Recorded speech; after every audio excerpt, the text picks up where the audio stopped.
One. And welcome back, everybody, to Double Down with Breslo. After a little bit of an extended break, I'm thrilled to be back with everybody. And what we always deliver are great guests in the industry of sports betting. And today we've got direct from the UK, not San Francisco, despite appearances. These days you could be anywhere you want on the internet, which is amazing. But coming from the UK, Mike Adams of Caerus Risk. He is the founder and director, and they've been setting betting lines for sports books and also using analytics to support a syndicate to get a little bit of an edge on the book. So playing both sides, it's going to be a fascinating discussion. Mike, thanks for joining the program. Yeah, fantastic to be here with you, James. So let's start with the name. It's spelled Caerus, Caerus. Looks like kind of a division from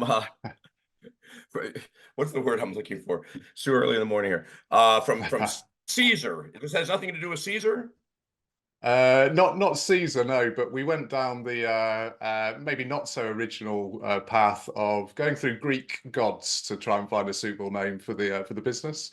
And Caerus, if memory serves, is Greek god of luck and fortune, and it seemed like a good one for the industry that we're in. So yeah, Okay. that was the story behind the name. Shame on me for not knowing that. I certainly should know that Caerus Your is Greek the. god knowledge is probably about as good as mine. The only knowledge I have is from the research we did. So you're in good company. Yeah. Okay. All right. Now I'm digging the name. And then you guys were founded in 2020, correct?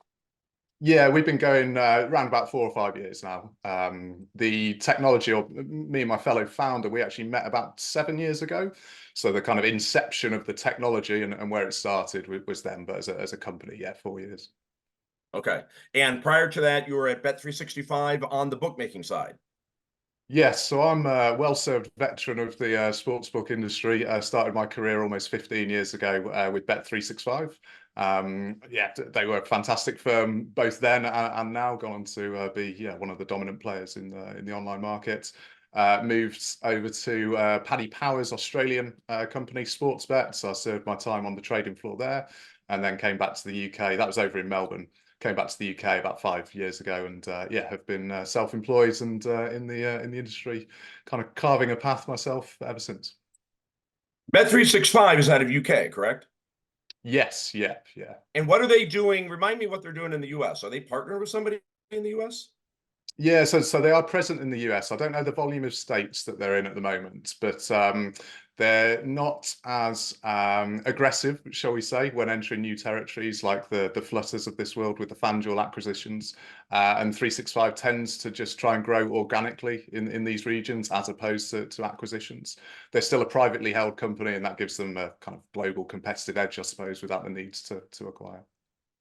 So were you in the business of setting the lines? Is that what you were doing while you were at Bet365? You were doing the analytics of that? Yeah, at 365, I started on the graduate scheme in the sports books. I saw all facets of sports bookmaking, I suppose, which gave me a great foundation. Obviously, part of that was odds making and line setting and the trading side of things. And then when I moved over to sports bets, that was purely trading floor roles that I served there across a number of different sports as well. So I got a good visibility of horse racing, tennis, soccer, all the facets of modeling different sports. Uh-huh. So how are the books doing these days? You know, it's my understanding some of them are setting their own lines to start, right? Others are outsourcing it to a third-party company. So is Bet365 doing it themselves? Yeah, they're one of the few firms that still do a lot of in-house trading and will do some line creation themselves. I suppose the misconception about bookmakers these days, like you've alluded to, the majority are using third-party suppliers for their pricing feeds, whether it's one of the major suppliers to give them that managed trading service, or whether they're taking the price feed and doing some of their trading and risk management on top of that. But these days, outside of maybe 365, Flutter still do things in-house, and a few of the other big firms, but yeah, the majority are, for all intents and purposes, marketing and customer retention companies as opposed to trading companies. Yeah, and you mentioned before we started that right now Caerus also provides lines or information anyway to syndicates, to people on the betting side. And correct me if I'm wrong, the analysis is basically the same. If you're someone who's going to be setting a line, if you're a company that's going to set a line for a Bet365 or for a FanDuel, etc., the analysis you're going to go through is pretty similar to the analysis that any syndicate would do. A bettor in analyzing a game and deciding whether or not he's going to play one side or the other relative to the line. Would you agree with that? Yes, yeah, exactly that. So the process to modeling the prediction of a sporting event is the same, regardless of which side that you sat on of that bookmaking fence. How you would use that information. So the output of the modeling process is what we would determine as a fair price, right? What do we believe is the true percentage of the outcome of this event? Now, how you would use that information would be different if you're a sports book and making a market around that information compared to if you're a syndicate trying to take a value price around that information. But yeah, you're exactly right that the process is the same. Right. And walk us through that process. What is you're about to set a line. You guys are doing primarily soccer right now? Exactly. We're 100% soccer at the moment. So our expertise over these last few years has been built around the modeling of soccer and the various different outcomes around that, whether it's player performance, player props, or yeah, the match, who wins the match, how many goals there are. Right. So walk us through, Liverpool versus Manchester matchup, and where exactly you guys start is in the process of creating a line for that game. Yeah, it's a really good question, and I'll try not to bore the audience by going too technical on it. So from a very high level, there's kind of three elements of inputs to the modeling process. So we would look at what the teams have done historically. So at the team level, right, what were their previous performances like? Who did they play? How strong were the teams that they performed against? What were the lineups? Who was in, who was out, and what was the true strength of those historical performance, and how does that translate to a projected rating?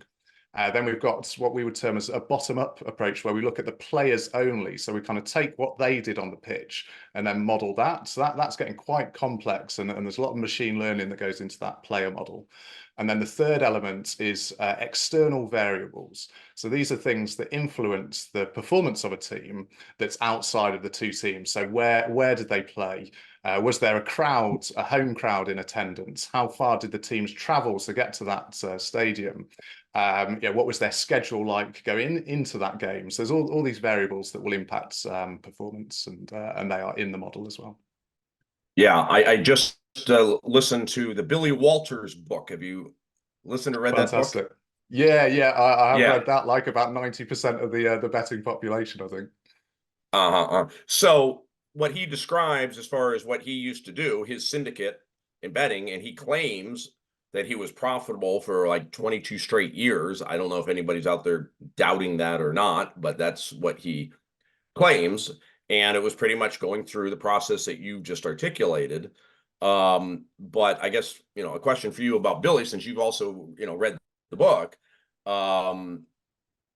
Wasn't everybody pretty much doing it the way that he described? Yeah, the processes will be very similar, because there's a piece at the end of his book that talks about quantifies some of the things they were doing, like player values. What's a strong quarterback, in, out, how many points is that worth? So it's the same methodology across all team sports, right? You're trying to determine how strong an entity is, like a team made up of individuals, and then you need to know how much does each individual relatively contribute to that strength. So there's a lot of similarities across pricing up, basketball, NFL, football, team sports, where they're opposing each other, and you need to know the distribution of their points for and against. So yeah, a lot of similarities. Now, was he perhaps ahead of his time, though? Is that perhaps why he was so successful, and now the books have caught up to doing it the way he's doing it? Yeah, I mean, everything evolves. So there's a couple of ways to get an edge, and one of them is to be first. So if you're doing something before others are doing it, that definitely gives you an edge over the market. Right. But now, I mean, sports betting is getting so mature now, exponentially mature. It would seem hard to believe that somebody could come up with something new today that would be better than was out there. I mean, obviously we have AI, and I'm sure that's probably already playing a role. But is that kind of the final missing piece to figuring this out? Is applying AI to this? Yeah, well, one of the reasons that we've got into the B2B services, that bookmakers, it's not a primary cause of theirs to get the most efficient line. Being a bookmaker, to maximize your revenue on turnover, often the optimal position to be with your odds is middle of the market. So there's no incentive for the books to kind of accurately price from the start. The market is driven by the few sharp books that are out there that have a slightly different business model. You might have heard of Pinnacle. They're kind of the leading sharp book. They have a different business model to the FanDuels and DraftKings of this world because they operate off high turnover, low margin, and they accept winning business, whereas the FanDuels and DraftKings of this world try and restrict that winning business. So there's not a lot of incentive for the broader bookmaking market to kind of focus on having the best models to create the best price initially. They're more focused on building models that create more product. So we see same game parlays, models to engines to drive those type of products for the bookmakers. That's where their investment in modeling goes. And just like AI seems poised to take a bunch of people's jobs in so many different industries, I presume you see that we're probably not very far away from AI taking away positions and people setting opening lines, that it could be done 100% through AI? Yeah, I mean, and technology just allows greater scale, really. So there's always going to be, well, I'll say always, we won't go on that long of a timeline, but in the immediate future, there's a human element to determine what features go into like a machine learning model and where the AI kind of looks, I suppose. There'll never be again, I'll refrain from saying that never, but in the immediate term, there's not perfect models. So if a model has a bias that you need to correct over time for whatever reason, or there's a inaccuracy in the data that's causing that bias, there's an element of human interaction to drive the models or keep reinforcing the learning of the models. But you're certainly right. If we go on a long enough timeline, I'm sure that we'll all be out of a job. Yeah. All right. Well, let's take a break. I'm sure AI is actually picking up and conducting interviews too. So I'll be out of a job too. So it's all happening very, very quickly. But for now, we're still here, and we'll be back right after these messages. We're with Mike Adams, founder, director of Caerus Risk, on Double Down with Breslo.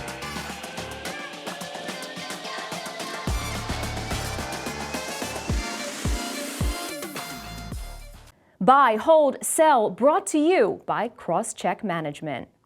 Hi everyone, I'm Veronica Dudo, and welcome to Buy, Hold, Sell. If you have the Russians that are going into Ukraine, the Americans and the Germans and everyone else in Europe is going to say, hell no. If Russia doing things, logically was their MO, I'd agree with you. Yeah, Todd, why don't you get him on a phone call right now? Hello, Financial News TV, just the way you like it. Fast-paced, unadulterated, in-your-face, rock and roll style. Join us next time on Buy, Hold, Sell Live. Oh yeah, I'm going to remember all that. I can't even remember. Oh God. Yeah, well, that does. I want you to. Oh my God. Fast pace. No. Oh, sorry. Take one. Fast pace, no holds barred, in your face, rock and roll style. Woohoo! Let's kick some ass.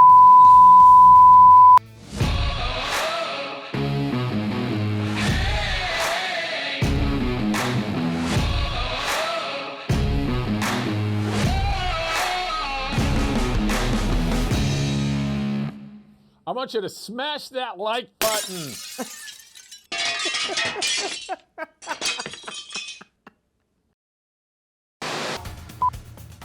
Track, cue, dissolve. Good morning and welcome from Bigwig Studios.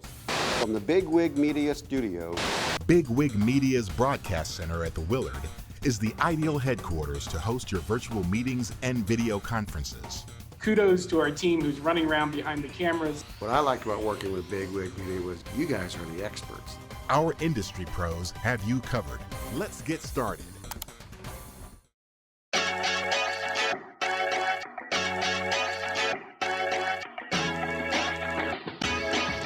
And welcome back, everybody. We Double Down with Breslo. We are talking with Mike Adams, the founder and director of Caerus Risk. We've been talking about setting lines for the books, and I thought you made a really interesting point there that you don't necessarily want your line to be too good because it needs to be in line with where the betting public is going to be. If you're talking about your typical sports book, the ideal line for them is the line that gets bets on either side, right? 50-50. They don't want the line to move because now they're opened up to risk that they could get middled, right? Whereas somebody who's on the betting side with a syndicate or betting on their own, etc., they want the actual number. They don't want it influenced by, where the betting public is going to be. So is that what essentially creates the delta then that allows syndicates to perform well and actually make money in sports betting, despite the fact that most people think it's not possible to make money in sports betting? Yeah, so there's a couple of things to unpick there. So at the beginning, that's balancing the book is potentially not, or in some cases not, the optimal way for a sports book to price. Because if they are looking to maximize their return on turnover, essentially they want to sell the most popular selection at the shortest possible price. So the middle of the market doesn't necessarily mean the point where you would want to balance turnover on both sides. It's more, right, where can we sell the most popular selection for the cheapest price? And there's some very large turnover events. So inevitably, most markets are driven by those sharp books, the pinnacles of this world, and the soft books will kind of follow that price because otherwise, like you said, they're going to get arbed. There'll be arbitrage opportunities that sharper punters will exploit. There are some very large liquid events like the Mayweather McGregor fight a few years ago, which is often referenced in these kind of examples, where there's so much recreational volume that outweighs any kind of sharp activity, and there can be this lopsided book because the soft bookmakers are able to sell McGregor at a cheaper price than what he is, because that's where all the weight of money was. The World Cup, you will sometimes see those kind of examples as well. Yeah, there's I mean, you could write textbooks and essays about the most efficient bookmaking price to maximize turnover. It's maximize revenue. It's a complex topic. Yeah. All of this gets pretty complex, as I'm realizing. For instance, sharp book was not a term that I was familiar with until you use it. So yeah, so I think in the US maybe it's the what you mean by that. Sorry, yeah, maybe it's the kind of wise guys is the equivalent. So it's a bookmaker that would take wise guy action and not close those accounts. Gotcha. And does that also mean, so a sharp book is not super focused on being balanced? Is that kind of the point? Well, they're just reacting based on turnover, based on bets that they take, whereas a soft book. So if a sharp book takes a wise guy bet, they're going to move the price. A soft book won't move the price just on the bets that they take. They would rather identify the wise guys and kick them out. It's just a different business model. It's not right or wrong. It's just a different model. And do they typically have higher bet limits? Yes, yeah, because they need to solicit that action. So yeah, higher limits for those wise guys anyway. And again, they don't need to. They won't lay off action. You're saying they will move the line based on action that they've gotten on one side or the other. But ultimately, is it important for them to be balanced on both sides, or that they're less concerned about that than a typical book? No, they're just looking to get to. They're going to use that action to get to what the market says is the correct price. And then hopefully their business model is such that their limits will be the biggest at that point, which is inevitably close to when the event starts. And then they'll do enough turnover at those bigger limits, enough handle at those bigger limits to actually make a small margin, despite potentially having negative margin, losing to those wise guys that first hit that line and kind of knocks it into shape. So that would be the price life cycle, I suppose. One thing I've always been curious about is why there doesn't seem to be more competition when it comes to the house edge, the juice, the 110 to win 100 as opposed to 108 or 106 to win 100, etc. I mean, I guess the first question is, am I right that there isn't much competition out there on that most of them seem just to be sticking to the 110, and if so, why? Yeah, the why. So I'm not too familiar with price dynamics in the US market at the moment. There might be some price competition I'm not familiar with, but the why I can certainly have a go at answering. The majority of recreational bettors, normal bettors that looking to bet their team or bet a parlay at the weekend, they're not price sensitive. So their incentive for betting, the logic that they go through to determine a bet and the decision making to strike that bet, price plays a very small, if any, kind of element in that. It's more about what they can win or what their opinion is of the outcome, and having that that dopamine hit, that emotional investment in, right, I've determined I think this is going to happen and I'm going to invest in it. I was privy to some fantastic analysis at Sportsbet, where we actually identified that sometimes customers are inversely price sensitive, and by that they are more akin to betting a price that they're familiar with, even if it's shorter. So if you put -110 two sides, you might get more action than -108 both sides, because people are more familiar with -110. Interesting. So so it sounds like you're saying that, yeah, theoretically a book could change it to 108, giving the player just a little bit better edge, and the book could do just fine. Obviously, it's cutting into margins a little bit, but they would do just fine. It's just that they don't need to. Yeah, exactly. It's not going to drive the additional handle to pay for that diminished margin. And actually, one of the big areas that bookmakers focus on is generosity. So it's using the 110 both sides, the margin they make, and giving back overtly to customers from that, whether it's bonus bets, price increases, odds boosts as they call them, or other incentives that allow them to better showcase generosity as opposed to it being in the price. Mm-hmm. One of the biggest developments in sports betting, it seems to me, is going from simply betting on the outcome of the game to all the players and all kinds of different stuff that can be bet on, right? I mean, in a typical soccer game going on in the UK, Liverpool versus Manchester, the Super Bowl used to be infamous for having all kinds of crazy extra bets, but now it seems just about every game's got all kinds of crazy extra bets, including on individual players. I mean, in a typical soccer game, how many different bets are being offered by the big books? Yeah, dependent on which soft book you go to, which sports book you go to, but there's some books I will navigate to that have up to 5,000 different lines to bet, and that's every permutation of every market that you could potentially conceive that is actually a worthwhile proposition to bet. So you're right, that kind of depth is huge these days. So as a gambler, and you say you've dabbled or continue to dabble, isn't that where potentially opportunity lies? Because when you're setting 5,000 different lines on a single game, each one of them's got to be a solid line.